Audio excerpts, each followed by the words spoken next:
Alright guys, we are back with some more of the house in Fata Morgana, and we're finally on the 5th door.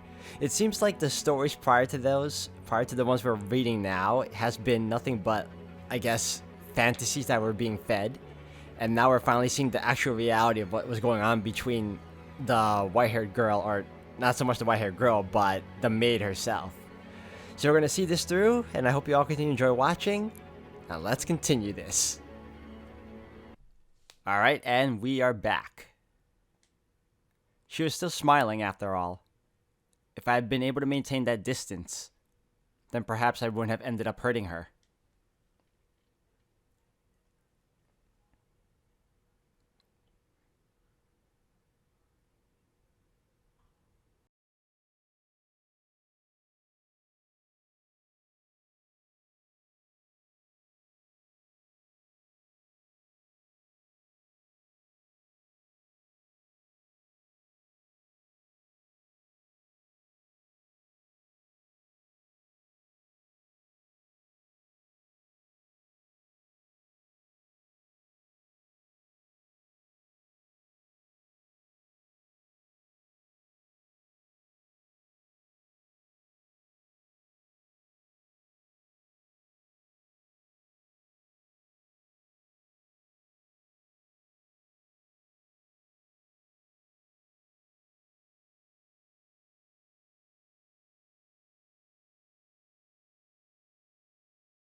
What are you talking about? He's gone. What kind of delivery is he expecting? Michel stood there, unmoving, veiled in shadow. He glanced over at me, then threw his gaze to the front door. At his command, I raised the bar, pulling open the door.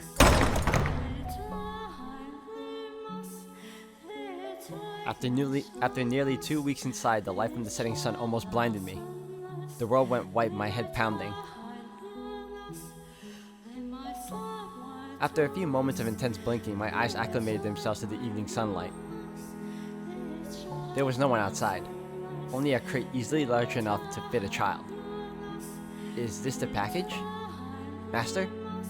I turned back to face Michel, but he wouldn't meet my eyes, though it seemed more like he was avoiding looking at the light than at me. He's starting to seem more and more like a vampire. Not that I believe in vampires, of course. Regardless, I pray there's nothing bad in here. Ugh, that's heavy. Master, could I get some help? Gee, thanks. I am a servant, admittedly, but this is a lot to ask of just one girl.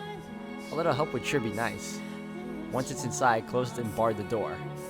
He said dispassionately, his head still turned toward the darkness. In this version of the story, he's more... he's more of a jerk than usual. In fact, he seems more steadfast in his determination to kick her out of the mansion. As you wish, Master.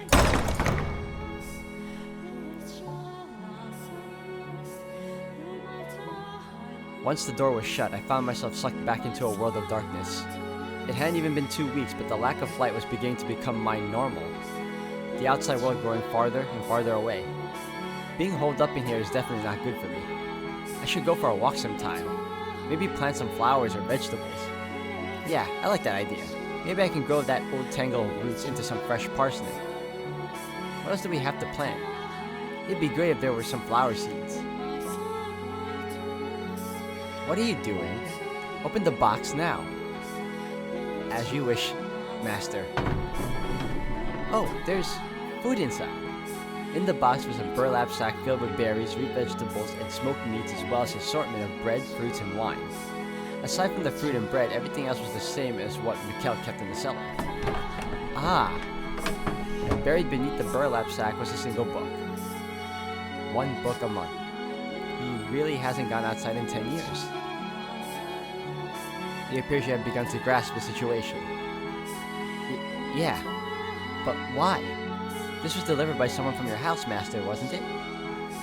A servant, I assume. Why would they leave without saying anything? No one wants to talk to a cursed man. In the past, they would occasionally check in on me, but that hasn't happened recently. They think you're cursed? Ah, right, you don't believe in curses. Then come up with your own explanation. An excuse for them to want to stay away from me. That, for example, I killed someone, or maybe that I'm insane. I couldn't. Regardless, I am not normal. Bring the food down to the cellar. The book to the library. You are, of course, free to refuse and run back off into the woods. I'll do it. Alright. Then you take care of that. Hey! What is it? I just noticed there's something else in here. It's wrapped in cloth. What could it be? Oh, a painting. For you to hang up somewhere in the house, I presume. It's so dark I can't see it very well, but I'm sure it's... Don't touch that! What? Michel, who kept his distance from me until that point, suddenly marched over and ripped the painting from my grasp. Master? His face was twisted into a look I had never seen him make before. Was it indignation? Disgust? Hatred? Panic? I couldn't tell, but there was more than enough negative pressure to cause me to flinch back. Is that painting perhaps, something important? A landscape painting. He muttered under his breath, the tension melting away from his face. I was left looking at his usual blank, impenetrable expression, but his eyes were still fixated on the picture, staring at it unblinkingly. Why a landscape painting? Some kind of passive-aggressive message? It's not of anywhere nearby. Did they travel somewhere? Well, it's not of that girl, so that's an improvement. Master? Oh, you're still here. Still here? Of course I'm still here. Who do you think you asked to take care of the package? What's with you? Just running over and snatching the painting from me. You scared me. Could you maybe explain yourself? What's so special about that painting? I don't believe that's any of your business. None of mine. Of course it is. You ripped it out of my hands like I was some kind of thief. I have a right to know what that was all about. And maybe an apology while you're at it. You told me to open the box, so I did. Then all of a sudden you're angry. We are not equals. Do not mistake yourself for my friend. You have a right to know. You have no such thing. You don't have to be rude. I'll say it again. Leave if you don't like it here. I never asked for you to be here. That was your wish. My wish? Are you out of your mind? I never asked for this. I never wished for it. Who in their right mind would want to be sent to some house in the middle of nowhere? Who would ever want to go through that? No, calm down, Giselle. You can't get angry. You're right, that is what I wanted. But I never wanted to make you mad or for us to argue like this. I just wanted to get to know you better, to get closer to you. I mean, it would make things smoother for the both of us. It would make living together more enjoyable for us. Listen carefully. This is very important for you to understand. Do not try to involve yourself with me.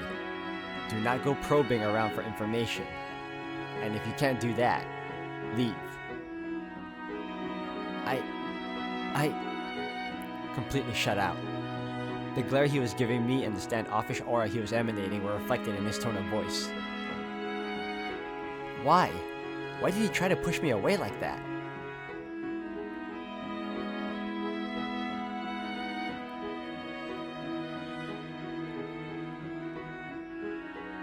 It seemed Giselle really didn't know much about me.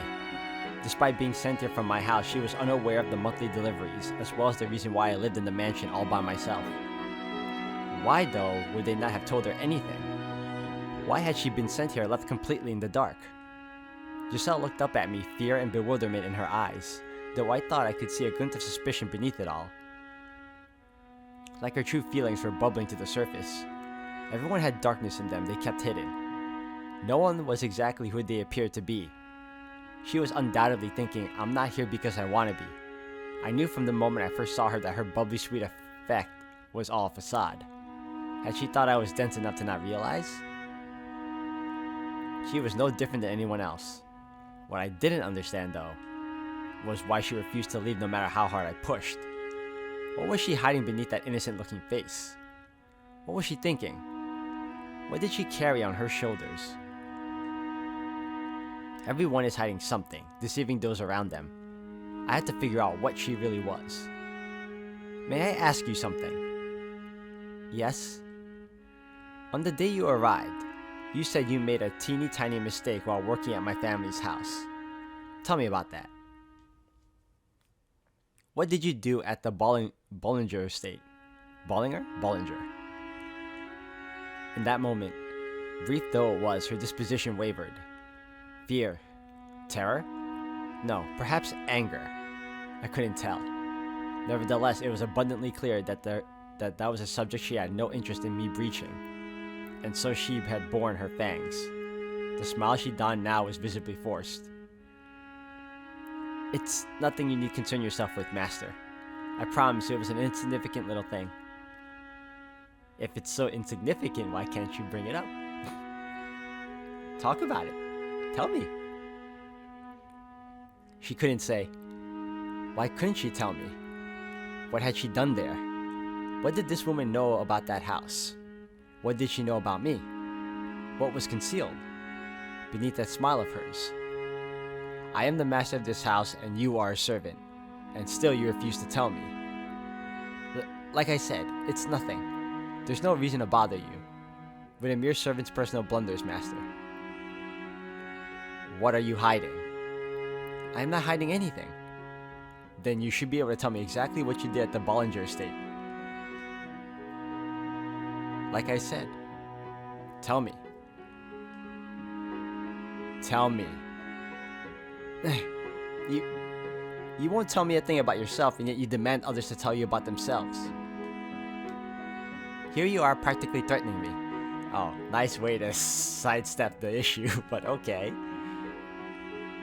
Demanding I tell you something I don't want to talk about, and yet you still haven't told me anything about the painting. Oh ho, so I was right.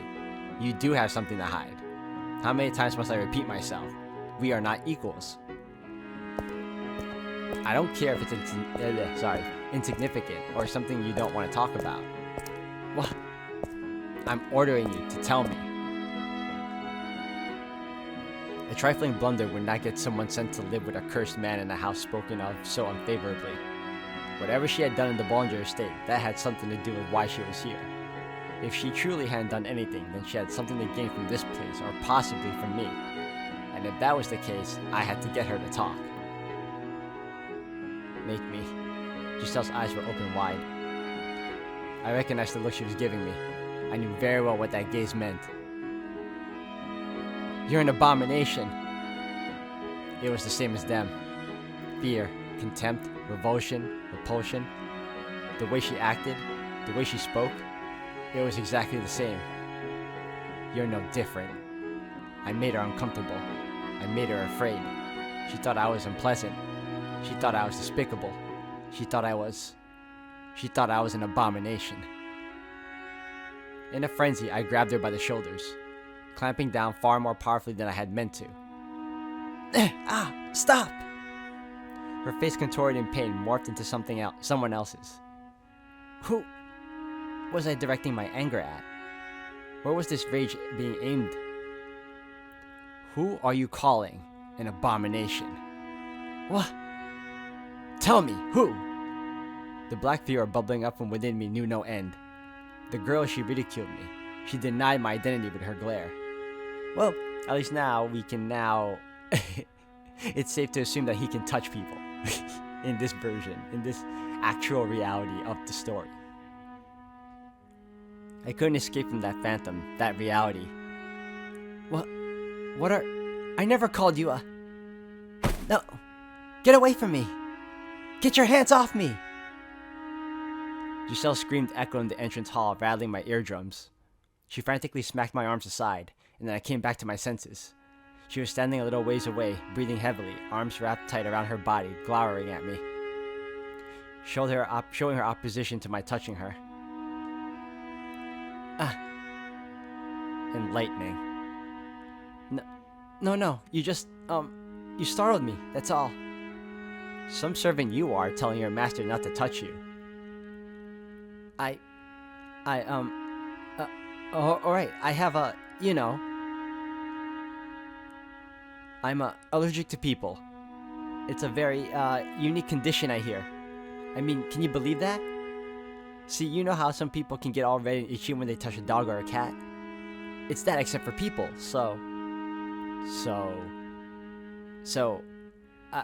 I'm sorry.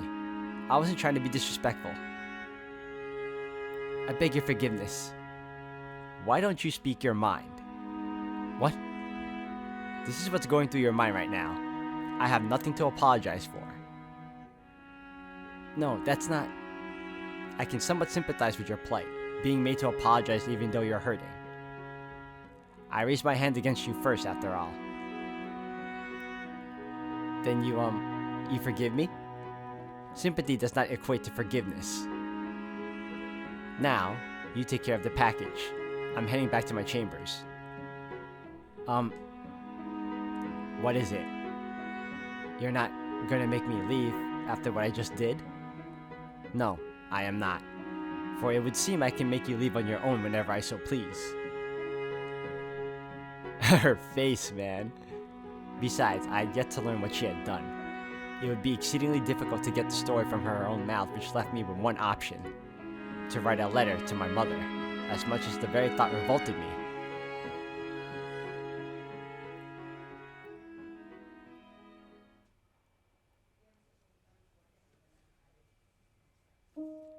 Several days had passed since the package arrived. The end of my third week living in the mansion was drawing near. Michel wasn't getting any friendlier either.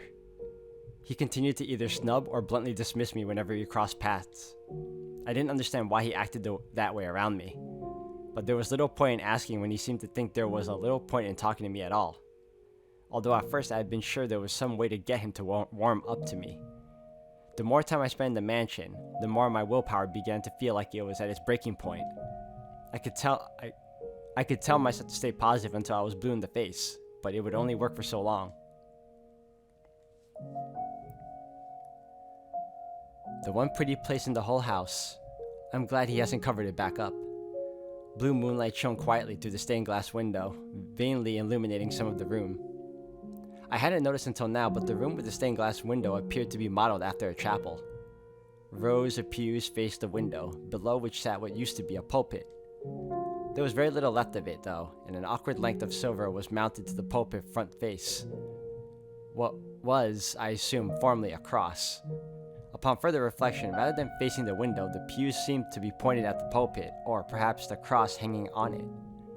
I wasn't sure why there would be a chapel in a mansion, but I had no one to ask about it. For a house of this size, a statue of Christ or the Virgin Mary seems more appropriate. It's a very well-made chapel at any rate. I doubted Michel had it built for himself. There would be no reason for him to cover the window if that were the case. Nor had I ever seen him come to pray. He doesn't seem like one to believe in God. God. I'm not even sure if God really existed, then surely the world would be a much more pleasant, peaceful place. No unfair disparities in money or power. No senseless misfortune. I certainly wouldn't have found myself here either. But God was evidently quite fond of giving mankind trials, so he would probably tell me with a straight face that this was one too. Or perhaps, we simply had a false impression of him, and he didn't actually give us anything. He merely sat back and watched from somewhere far, far away. It wasn't his job to bring peace to the world or ensure our laws were fair. That was all mankind's responsibility. What is God? What are angels? I have no idea. Maybe the Bible has answers. Why should I pray to someone so far away? How do I know my prayer is even getting there? But still, it's not like I have any other options.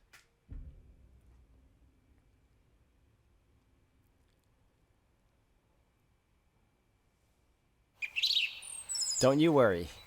It'll all work out, promise. I already know where I'm going to work. It's a really prominent noble house, way out of reach of some small-time merchants like us. You never know, this could be my big break. I'm just kidding. Don't look so worried. I'll be just fine, honestly. I'll make enough money for us to get back onto our feet. Oh, for goodness sake, I can handle it. Leave everything to me. You just wait. I'll make our family into something you can be proud of. I'll be fine. Yeah, say bye to Mom for me. I probably won't be home for a while. What? You're afraid I'm gonna make some careless mistake? I'm not that airheaded. I can be a refined and elegant young lady. Those nobles won't even know what to believe anymore. If you don't believe me, how about I give you a little taste? How are you doing this fine morning, master? Your morning beverage is ready, prepared with the utmost of care. See, how about that? Not bad, huh?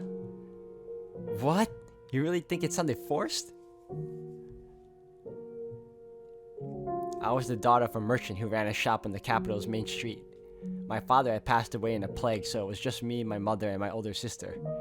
It would be a lie to say business was doing well. We struggled to squeak by day to day after taxes. But we couldn't just abandon the shop and leave the capital either. So we tried to make the best of what we were able to take in between the three of us. Then my sister fell in love with a moderately well-off aristocrat. My mom and I were supportive of her and her desire to marry, but their union almost fell apart because she was not suitable for him. Merchants were hardly the lowest class. What we lacked instead was wealth. We needed another source of money beyond what the shop took in. If only we had money, my sister could get married. If only we had money, my mom wouldn't have to work so hard. If only we had money. It was then that someone from a distinguished Bollinger estate approached me. He said they were in need of Abigails and would love to have me. He said that if I agreed to work for them, the Bollinger estate would take care of my family. Generally speaking, noble houses took Abigails from other, lower-ranked noble houses. It was unthinkable for someone of my status to receive such an offer. So I took it as a once-in-a-lifetime chance and accepted the offer. Ah, okay, so now we know she was the daughter of a merchant. And now she's just like doing this as a job to help her family out. Okay. Surprisingly, pretty standard, pretty normal. Compared to the other 3 stories that were pretty, they had some fantasy elements to it of sorts. Or more like a naivete to it. I just pray that nothing bad happens to my sister. And that mom is getting enough money to live comfortably. Yeah, comfortably. That's all I can do. There's no nobility. They have plenty of money. Enough to spare some. Ah. The light shining through a stained glass window began to grow murky, fading into blackness. It felt like a message from on high that no, my prayers would not be answered. The bluish-white illumination shining down upon me disappeared as clouds blocked the moon. Oh, come on. You don't even want to look at a sullied woman like me? Oh, for heaven's sake. I never asked to end up like this.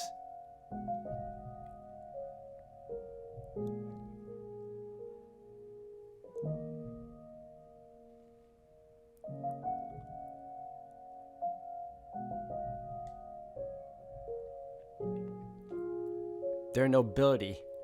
They have plenty of money. Enough to spare some. Oh, come on. You don't even want to look at a sullied woman like me? Oh, for heaven's sake. I never asked to end up like this. Giselle was sitting at one of the pews in the room with the stained glass window.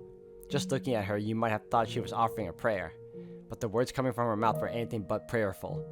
They were filled with resentment. They have plenty of money. A sullied woman. And then, I never asked to end up like this. So this is what's beneath that facade. Most likely money's what she's after.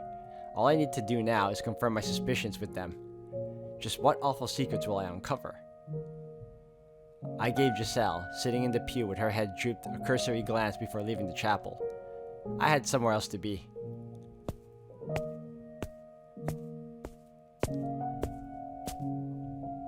The bitterly cold outside air felt the dozens of needles flowing into my lungs. It had been so long since I stepped beyond the mansion's walls. A thick mist canopied the night sky, blocking out the moonlight. Naturally, the heavens did not rejoice at my leaving the house. It had been 10 years since I had seen the mansion from the outside, and it hadn't changed one bit. A gloomy scar upon the earth shrouded in darkness. Hardly the kind of place someone would enthusiastically approach. Nevertheless, it was better than that house. I'm assuming he means his own home.